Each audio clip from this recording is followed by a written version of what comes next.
હાલો વિદ્યાર્થી મિત્રો, આપણે લેક્ચરની અંદર આગળ વધીએ તો નવો ટોપિક છે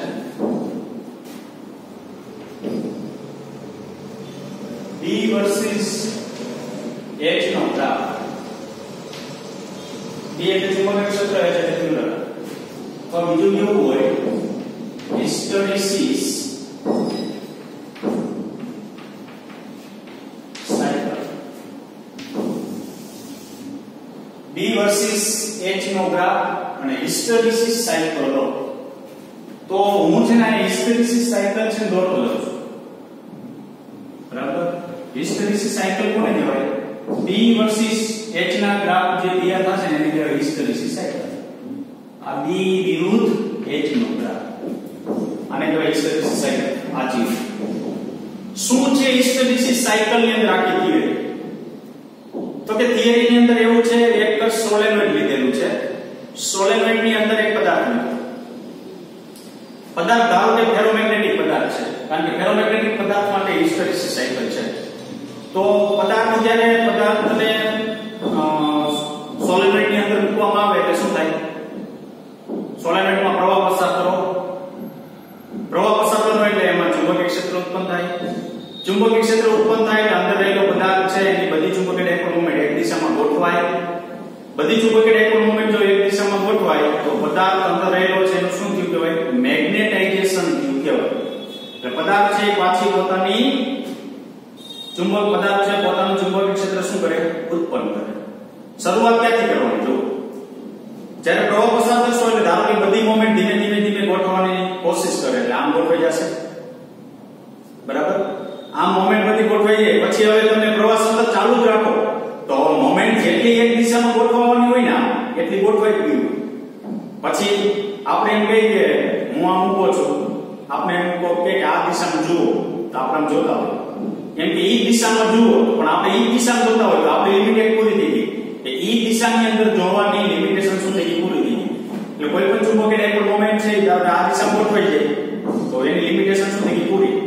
હવે ગમે એટલો પ્રવાહ તમે સોલેનોઇડમાં પસાર કરો તો ઈ ની દિશામાં રહેશે. હવે ધારો કે આમ પ્રવાહ પસાર કર્યો ત્યારે બધું ચુંબકીય ક્ષેત્ર આમ ઉત્પન્ન થયું અને અંદર મોમેન્ટ આમ ગોઠવાઈ. હવે શું કરવાનું? પ્રવાહ ઘટાડવાનો. પ્રવાહ ઘટાડી શૂન્ય કરવાનો. તો શૂન્ય કરી નાખો તમે તો સોલેનોઇડનું ચુંબકીય ક્ષેત્ર નાશ થઈ. તો અંદર તમે જે ફેરોમેગ્નેટિક પદાર્થ મૂકેલો છે એનું ચુંબકીય ક્ષેત્ર નાશ થતું નથી. એ પોતે પાછો કોના તરીકે કામ કરશે? ચુંબક તરીકે કામ કરશે. તો ચુંબક તરીકે કામ કરશે તો એનું ચુંબકીય ક્ષેત્ર એમનું જળવાઈ રહેશે. બધી ચુંબકીય ડાયપોલ મોમેન્ટ આમ રહેશે. બરાબર? હવે શું કરવાનું? પ્રવાહની દિશા ઉલટાઈ નાખવાની. પ્રવાહ હું આમ પસાર કરતો હતો ને એની જગ્યાએ આમ પસાર કરો તો પ્રવાહની દિશા ઉલટાઈ નાખું ને તો સોલેનોઇડમાં પેલા આમ ચુંબકીય ક્ષેત્ર મળતું હતું જમણી બાજુ, હવે કેવું મળે? ડાબી બાજુ. તો શું થાય? તો કે બધી પદાર્થની અંદર ગોઠવાયેલી મોમેન્ટ આમ છે. ચુંબકીય ક્ષેત્ર તમે આમ ઉત્પન્ન કરો તો મોમેન્ટનો વિરોધ કરે. તો મોમેન્ટનો વિરોધ કરે તો પદાર્થની અંદરનું મોમેન્ટ વિખાવા માંડે. બાહ્ય ચુંબકીય ક્ષેત્ર વિરોધ કરે છે. વિખાવા માંડે એટલે શું થાય? પાછી પોતાની મૂળ સ્થિતિ પ્રાપ્ત કરે. એટલે શું થાય? ચુંબકત્વ અંદર રહેલા પદાર્થનું ઝીરો થઈ જાય. આ મોમેન્ટ વિખાવીને ઝીરો થાય પછી ચુંબકીય પ્રવાહ સતત આમ ચાલુ રાખો. આ દિશાની અંદર ચુંબકીય ક્ષેત્ર છે તો હવે બધી ડાયપોલ મોમેન્ટ આ દિશામાં ગોઠવવાની શું કરે? કોશિશ કરે. એટલે બધી પાછી આ દિશામાં ગોઠવાઈ જશે. પ્રવાહ સતત ચાલુ રાખો. તો સતત પ્રવાહ ચાલુ રાખો તમે તો આ દિશામાં ગોઠવવાની એની ગોઠવાઈ જાય. પછી પૂરું થઈ. પ્રવાહ બંધ કરી દે તો આ દિશામાં એમ રહેશે. હવે પાછી એને વીખી હોય તો પહેલા જે પ્રવાહ આપણે આમ પસાર કર્યો તો એને પાછો કરવો પડે. કાં તો એનું ચુંબકીય ક્ષેત્ર આમ મળતું. એનું ચુંબકીય ક્ષેત્ર આમ મળે તો મોમેન્ટ આમ હતી. પાછી વિરોધ કરે, પાછી વીખે, પાછી ક્યાં આવે? શૂન્ય. તો થાય શું? જુઓ, આ શૂન્ય હતી મોમેન્ટ, ત્યાંથી એક દિશામાં ગોઠવાય મોમેન્ટ, પાછું વિરુદ્ધ દિશામાં પ્રવાહ પસાર કર્યો હોય એટલે વિરુદ્ધ દિશામાં ગોઠવાય એટલે આમ મોમેન્ટ ગોઠવાય અને પાછું શૂન્ય તમારે પહોંચી જવું. એટલે અહીંથી ગયા, પાછા આવ્યા શૂન્ય, પાછા વિરુદ્ધ દિશામાં ગયા, પાછા આવ્યા શૂન્ય. એટલે એક સાયકલ પૂરી થઈ. અહીંથી આમ ગયા, પાછા આવ્યા, પાછા આમ ગયા, પાછા ત્યાં પહોંચી જાવ. એક સાયકલ શું થઈ ગઈ? પૂરી. આમ જાશો એટલે આ દિશામાં મોમેન્ટ વધશે. હવે જ્યાં મોમેન્ટ એક દિશામાં થઈ જાય બધી, કોઈ પદાર્થની ચુંબકીય ડાયપોલ મોમેન્ટ બધી એક જ દિશામાં થઈ જાય તો એને સંતૃપ્ત મેગ્નેટાઇઝેશન કહેવામાં આવે. સંતૃપ્ત મેગ્નેટાઇઝેશન કોને કહેવાય? તો કે આખા પદાર્થની અંદર બધી ડોમેન એક દિશામાં થઈ ગઈ. આખા પદાર્થની અંદર બધી ડોમેન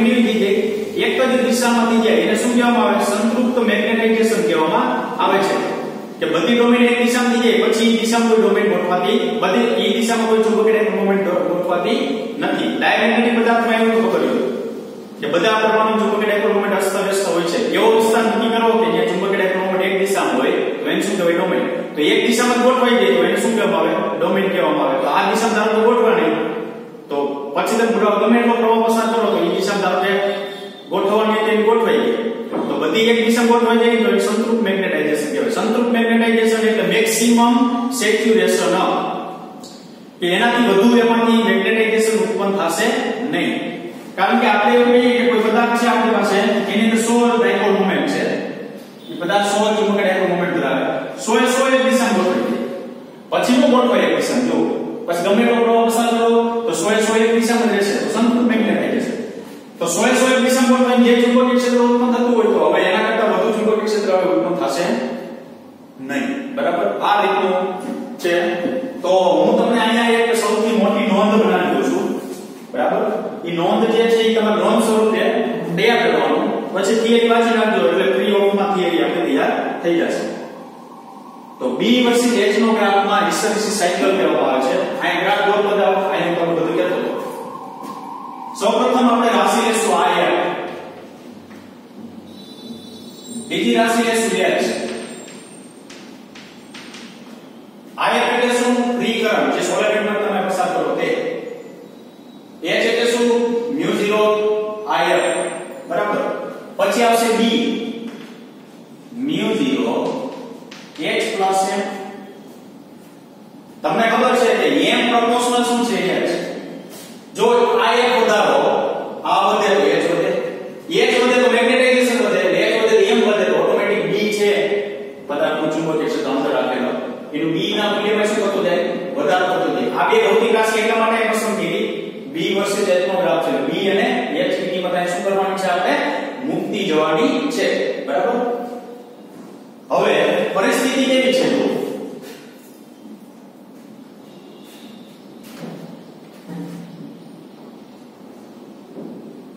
એક નળાકાર લઉં છું ધારો કે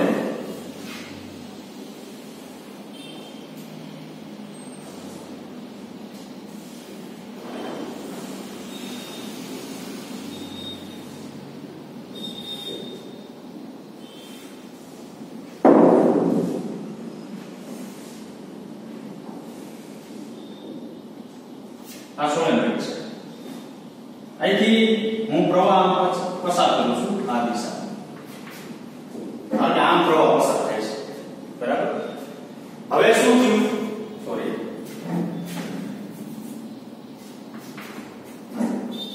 આ એક સોલેનોઇડ છે એમાં મેં એક પદાર્થ રાખી દીધો. આ પદાર્થ માટે બધું જોવાનું છે. બરાબર. સૌપ્રથમ હું આ જે પસાર કરું છું ને આ એક કરું છું. ધારો કે મને ચુંબકીય ક્ષેત્ર આમ મળે છે હા બરાબર. તો ધારો કે આ એક જે છે વધારો એટલે આ એક શું થશે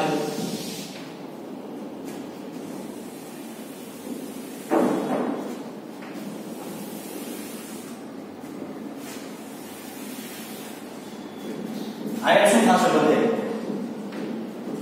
આ એક વધે તો H શું થાય વધે. H વધે તો M વધે, M વધે તો B શું થાય વધે. હું પ્રવાહ આયન ની વધારતો જાઉં એટલે સોલેનોઇડનું ચુંબકીય ક્ષેત્ર વધતું જાય અંદર રહેલા પદાર્થનું ચુંબકીય ડાયપોલ મોમેન્ટ એક દિશામાં ગોઠવાઈ જાય. બરાબર. તો ગોઠવાઈ જશે તો પહેલા તો બધી ચુંબકીય ક્ષેત્ર જે છે એ બધું કેવું હશે બધી ચુંબકીય ક્ષેત્ર એક અસ્તવ્યસ્ત હશે. બરાબર. એટલે પહેલા તો 0 તો આ 0 H હોય M હોય તો 0 તો કોઈ ચુંબકીય ક્ષેત્ર છે નહીં. બરાબર. હવે હું આ લખું પાછું હજી આ એક વધારો તો હજી વધારે B એક સમય એવો આવશે મહત્તમ થઈ જાય. B ની વેલ્યુ કેવી થઈ જાય મહત્તમ થઈ જાય. તો મારે માધ્યમ દર્શાવવું તો હું એવું દર્શાવી શકું ધારો કે આ એક પદાર્થ નીકળો છે મેં આની અંદર એ પદાર્થની બધી ચુંબકીય ડાયપોલ મોમેન્ટ છે એક દિશામાં ગોઠવે. જો બધી પદાર્થની ચુંબકીય ડાયપોલ મોમેન્ટ એક દિશામાં ગોઠવાઈ જાય તો એને કહેવાય સંતૃપ્ત મેગ્નેટાઇઝેશન. હું આ ગ્રાફ દોરું જો B H વધે છે સામે B વધે છે.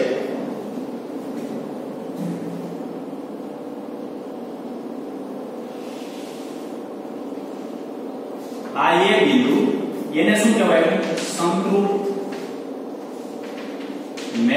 પોલેરાઇઝેશન શરૂઆતમાં H0 હતું B0 હવે ગ્રાફ તમને એમ થાય કે આમ સીધો સુકામ નો દોર્યો આમ કેમ દોર્યો તો કે આ જે વધારો છે ને રેખીય નથી એટલે શું તો કે ધારો કે કોઈ સોલેનોઇડ ની અંદર હું પદાર્થ મૂકી દઉં તો બધી ચુંબકીય ડાયપોલ મોમેન્ટ પ્રવાહ પસાર પેલા ભેગી બધી આમ ગોઠવી દેતી પેલા અમુક 4-5 ગોઠવાય પછી 7-8 ગોઠવાય પછી 10-15 ગોઠવાય પછી 12 પછી આગળ 20 25 50 એમ આગળ આમ ગોઠવાય તો બધી પ્રવાહ પસાર પેલા ભેગી આમ ગોઠવાઈ જતી જો આમ ગોઠવાઈ જાય તો સીધો ગ્રાફ આવે તો મારે એવું કહેવાય કે આ જે વધારો છે ને ચુંબકીય ક્ષેત્રનો તે રેખીય નથી એટલે શું તો કે પ્રવાહ પસાર પેલા ભેગો ડાયરેક્ટ એક દિશામાં ચુંબકીય ક્ષેત્ર ચુંબકીય ડાયપોલ મોમેન્ટ ગોઠવાઈ જતી નથી તો અત્યારે ધારો કે આ સોલેનોઇડ ચુંબકીય ક્ષેત્ર આમ મળે છે તો આમ મળતી હોય તો અંદર એનો પદાર્થની બધી મોમેન્ટ આમ ગોઠવવાની કોશિશ કરશે ધીમે ધીમે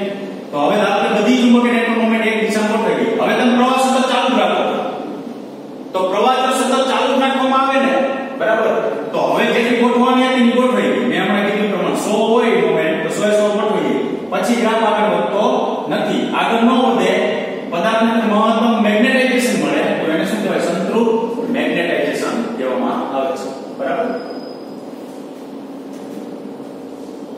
આગળ જાઓ ચાલો હવે આયત ની વેલ્યુ ઘટાડીએ તો આ ઘટે આ શું થાય ઘટે બરાબર શૂન્ય કરી દો આયત ની વેલ્યુ જો આ ઘટે હવે આયત શૂન્ય કરી દો આયત શૂન્ય થી h શું થઈ ગઈ શૂન્ય h ની જગ્યાએ હું શૂન્ય મૂકું પણ m છે ને એ શૂન્ય નથી થતું તો આમ લખી શકું ચુંબકીય ક્ષેત્ર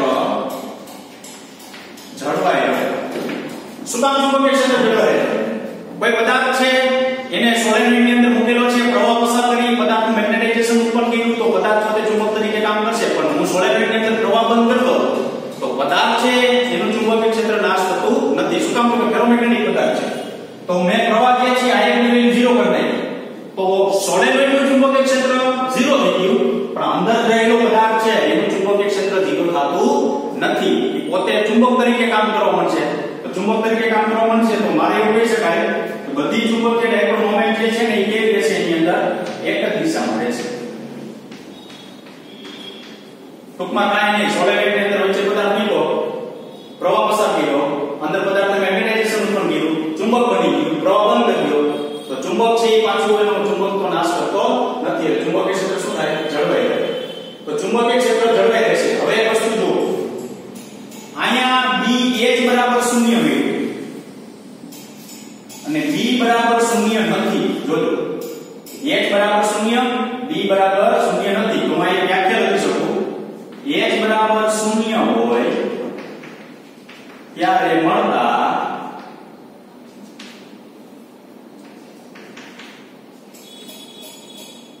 B ના મૂલ્યને રિટેન્ટિવિટી કહે છે જોજો બરાબર H બરાબર 0 હોય ત્યારે મળતા B ના મૂલ્યને રિટેન્ટિવિટી કહેવાય H 0 ક્યારે થાય તો કે સોલેનોઇડ નો પ્રવાહ બંધ કરી દો ચુંબકીય ક્ષેત્ર સોલેનોઇડ નું પૂરું થઈ ગયું ત્યારે પદાર્થનું ચુંબકીય ક્ષેત્ર જળવાઈ રહે છે તો H 0 છે B 0 નથી તો એ પોઈન્ટ ને શું કહેવાય રિટેન્ટિવિટી H બરાબર 0 હોય ત્યારે મળતા B ના મૂલ્ય શું કહેવાય રિટેન્ટિવિટી હવે આપણે શું લખ્યું અહીંયા ઘટે બરાબર ઘટે એટલે ગ્રાફ પાછો પડશે નામ આ B બરાબર પાછો ફેરવો એટલે કેવો પોઈન્ટ B હવે જો H બરાબર 0 હોય ત્યારે મળતા B ના મૂલ્ય આ B સ્મોલ b છે ત્યાં H ની વેલ્યુ 0 B આટલું મળે છે તમને જો 0 થી અહીં સુધી આટલું B મળે છે પણ ત્યાં H કેવું થાય 0 તો એ બિંદુ શું કહેવાય રિટેન્ટિવિટી કહેવામાં આવે છે કેવું બિંદુ કહેવામાં આવે રિટેન્ટિવિટી તમને કે પૂછે કે જ્યાં H બરાબર 0 હોય ત્યારે મળતા B ના મૂલ્ય શું કહેવામાં આવે રિટેન્ટિવિટી કહેવામાં આવે છે તો જોવો જી અહીંયા B એટલું મળે છે પણ H શું થાય આ બિંદુ પાસે 0 થાય તો એ બિંદુ શું કહેવાય રિટેન્ટિવિટી આગળ જોઈએ હવે શું કે પ્રવાહ આપણે બંધ કરી દીધો હવે પ્રવાહની દિશા આપણે ઉલટાઈ નાખી આમ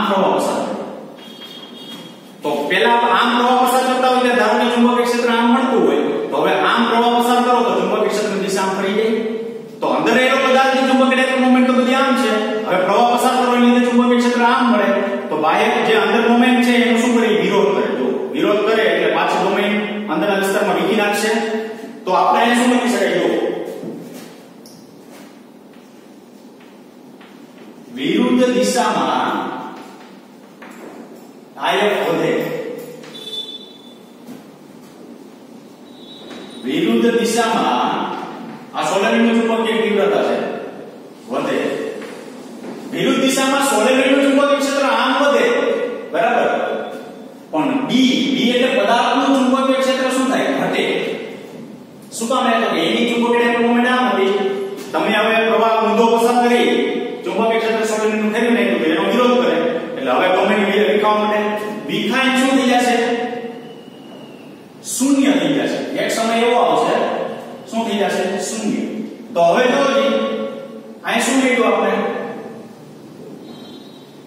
વિરુદ્ધ દિશામાં વધે એટલે એ જ અહીંયા શૂન્ય મળતું નથી.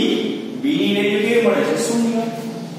ઊંધું થઈ તો આ વ્યાખ્યા શું કહેવાય બી બરાબર શૂન્ય હોય ત્યારે મળતા h ના મૂલ્યને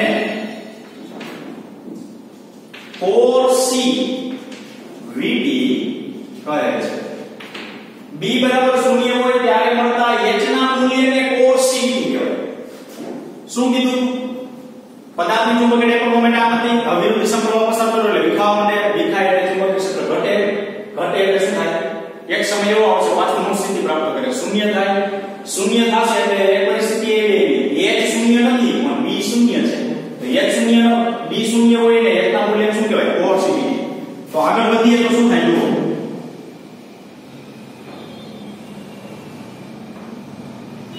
આ બિંદુ પાસે a b અને c બિંદુ પાસે જો શું મળશે આપણે કોર સી વીટી.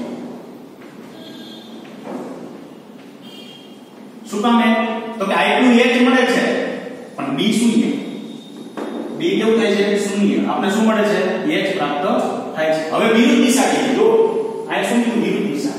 તો આ છે જે દિશા હતી પ્લસ હવે વિરુદ્ધ દિશા એટલે આપણે આ બાજુ નીચે તરફ બરાબર. નીચે તરફ આવશે શું થશે તો અહીંયા લખાય છે વધે વધે ચુંબકીય ક્ષેત્ર વિરુદ્ધ દિશામાં વધે.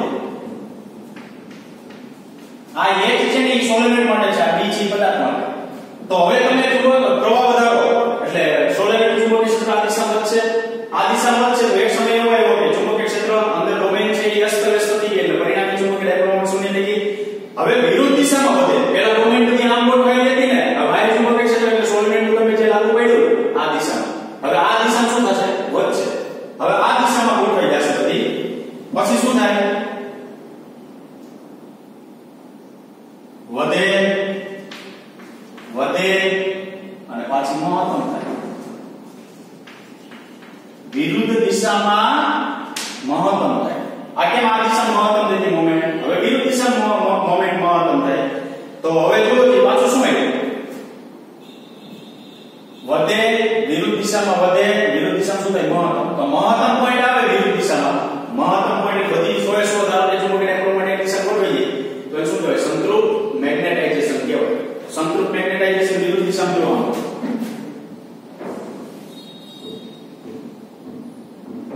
આ E પોઈન્ટ વિરુદ્ધ દિશામાં સંતૃપ્ત મેગ્નેટાઇઝેશન જો આ કેમ કીધું જો વધે વધે મહત્તમ સંતૃપ્ત મેગ્નેટાઇઝેશન વધે વધે વિરુદ્ધ દિશામાં શું કહેવાય સંતૃપ્ત મેગ્નેટાઇઝેશન. હવે આમ પાછું આપણે લઈ જવાનું જો હવે પાછું ઘટાડો પ્રવાહ તો પાછું ઘટે તો ચુંબકીય ક્ષેત્ર શું થાય ઘટે. પાછા આગળ જાઓ શૂન્ય કરનારો આયનની વેલ્યુ તો h તો શૂન્ય થઈ જાય. આયન ચુંબકીય ક્ષેત્ર જળવાઈ રહે. તો જો જ્યાં h શૂન્ય હોય b જળવાઈ રહે b મળે. અહીં પાછો વિરુદ્ધ દિશામાં h શૂન્ય થાય b જળવાઈ રહે તો એ બિંદુ શું કહેવાય રિટેન બિંદુ.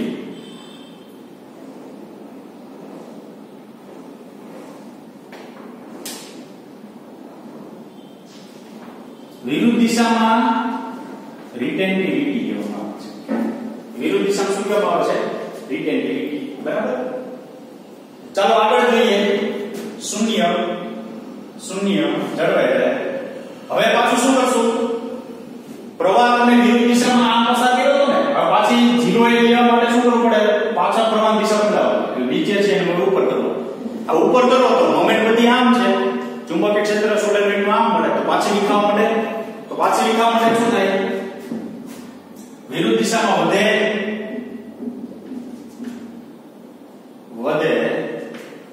અહીંયા ઘટે અને એક સમય શું આવે? શૂન્ય થાય. તો પાછું શું કીધું? B H મળે B શૂન્ય, તો H મળે B શૂન્ય, તો કોર્સિવિટી એવી પાછી. તો કોર્સિવિટી લેવી હોય તો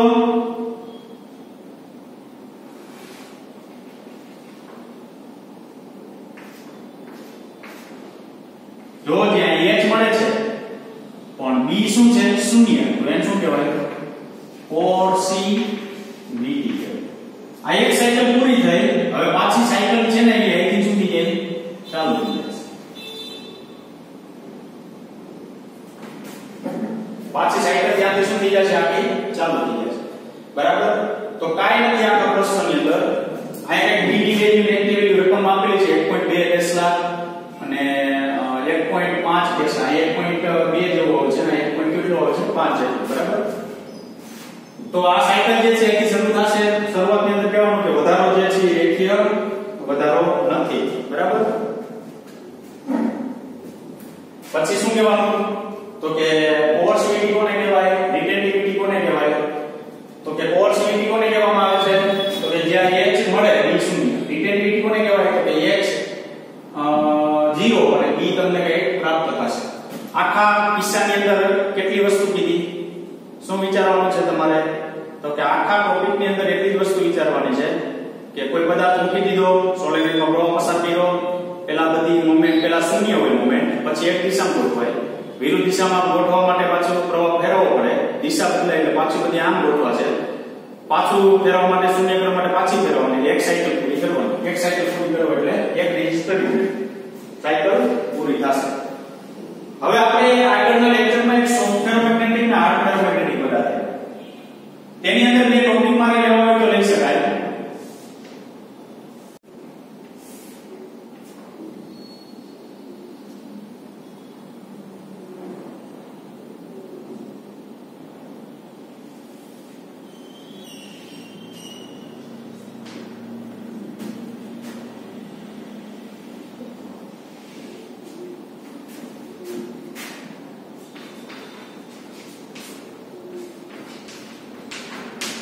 આ છે હાર્ડ ફેરોમેગ્નેટિક, ઓલું છે સોફ્ટ ફેરોમેગ્નેટિક. બેમાં ફેર માત્ર શું? તો કે હાર્ડ ફેરોમેગ્નેટિક પદાર્થની અંદર રિટેન્ટિવિટી અને કોર્સિવિટી વધારે હોય છે. રિટેન્ટિવિટી એટલે કોર્સિવિટી એટલે જો જેની રિટેન્ટિવિટી અને કોર્સિવિટી વધારે હોય ને તો ઈ ઓટોમેટિક આપણે એવું કહી શકીએ કે પોતે હાર્ડ ફેરોમેગ્નેટિક પદાર્થ છે. જે પદાર્થની અંદર રિટેન્ટિવિટી કોર્સિવિટી વધારે હોય ને તે પદાર્થ કયો કહેવાય? હાર્ડ ફેરોમેગ્નેટિક પદાર્થ. અને યાદ રાખવાનું રિટેન્ટિવિટી કોર્સિવિટી જેની વધારે હોય એવા હાર્ડ ફેરોમેગ્નેટિક પદાર્થની હિસ્ટેરેસિસ સાયકલ છે ની પહોળી હોય. આ મોટી દેખાય છે. બરાબર. હિસ્ટેરેસિસ સાયકલ છે ની તમને કેવી દેખાશે? પહોળી દેખાશે. એમાં હાર્ડ ફેરોમેગ્નેટિક પદાર્થની અંદર. સોફ્ટ ફેરોમેગ્નેટિક પદાર્થની અંદર રિટેન્ટિવિટી અને કોર્સિવિટી ઓછી હોય છે. તો આમ ઘટાડો તમે એટલે કોર્સિવિટી ઘટે, આમ ઘટાડો એટલે શું ઘટે? રિટેન્ટિવિટી. તો રિટેન્ટિવિટી કોર્સિવિટી ખૂબ જ કેવી હોય છે? ઓછી હોય છે. તો રિટેન્ટિવિટી કોર્સિવિટી ઓછી હોય તો ઈ પદાર્થને સોફ્ટ ફેરોમેગ્નેટિક પદાર્થ કહેવાય. એની હિસ્ટેરેસિસ સાયકલ છે ને ખૂબ જ કેવી હોય છે? સાંકડી હોય છે. બરાબર. તો સોફ્ટ ફેરોમેગ્નેટિક અને હાર્ડ ફેરોમેગ્નેટિક પદાર્થ આપણે આગળ ભણી ગયા. પણ એની હિસ્ટેરેસિસ સાયકલ જો જોવામાં આવે તો એવું કહેવાનું કે હાર્ડ ફેરોમેગ્નેટિક પદાર્થ માટે હિસ્ટેરેસિસ સાયકલ જે છે એ મોટી હોય છે. સોફ્ટ ફેરોમેગ્નેટિક પદાર્થ માટે હિસ્ટેરેસિસ સાયકલ છે એ કેવી હોય છે? ઓછી હોય છે. આના ઉપરથી કોર્સિવિટી ગ્રાફ આપે આવો અને પછી તમને એમ કહે કે કોની કોર્સિવિટી વધુ છે કોની કોર્સિવિટી રિટેન્ટિવિટી ઓછી છે એવું પૂછે તો આમ ગ્રાફ ઉપર તમે નક્કી કરી શકો કે આ પદાર્થની અંદર આપણે રિટેન્ટિવિટી વધુ દેખાય છે, આની અંદર કોર્સિવિટી કેવી દેખાય છે? ઓછી દેખાય છે. બરાબર. એટલે ગ્રાફ ઉપરથી તમે નક્કી કરી શકો. આ